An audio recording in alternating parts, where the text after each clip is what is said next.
Hi, this is Adrian from the shortest class ever. Welcome to our class on product photography for entrepreneurs. Remember, the shortest class ever is a practice-based system, so follow the classes logically to get the results you want. If you're watching this on YouTube, you can get the whole system for just $3.50. Use the code I saw it on YouTube, as you see it right here, like there. Use it.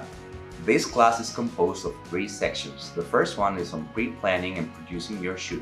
The second one is on lighting, and the third one is the camera settings themselves. Do each class intentionally and try to find the purpose in each exercise. Exercise number 1.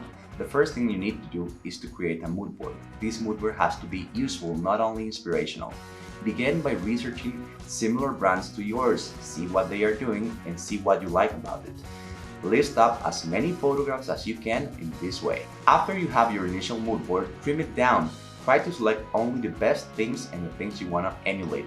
You have to begin by having around 50 pictures and you have to finish around 5 to 10. If you have less than that, that's great.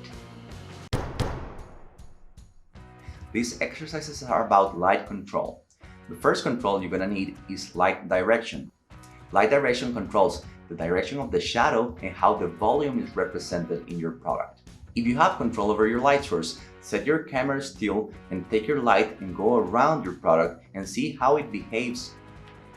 If you don't have control over your light source, you can take your camera and go around your product to see how light behaves. Take notes of how the light fares in your product in each direction and how you like it better. Also, how it looks more similar to the reference you have. If you have 2 light sources, do this. Set one still and go around with the other one. See how it behaves. And write down what you like the most. Okay, if you got this far, you're ready to shoot. Remember, if you get this far without proper planning, you will need to track back, so make sure you have all your lighting information, all your art information, and everything you need before starting to shoot. The first thing you're gonna take control of is exposure value or compensation. Before trying to figure out exposure, take your reference and mind how dark the shadows are and how bright the highlights are. If the shadows are too dark, it means it's probably exposed for highlights. If the highlights are too bright, it's probably exposed for shadows. If you're using your camera, use the mode A or AV.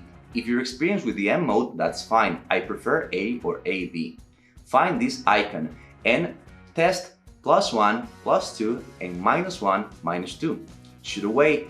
Take all the pictures you need, get the proper exposure for your reference. If you're using your cell phone, you're gonna track down the EV icon.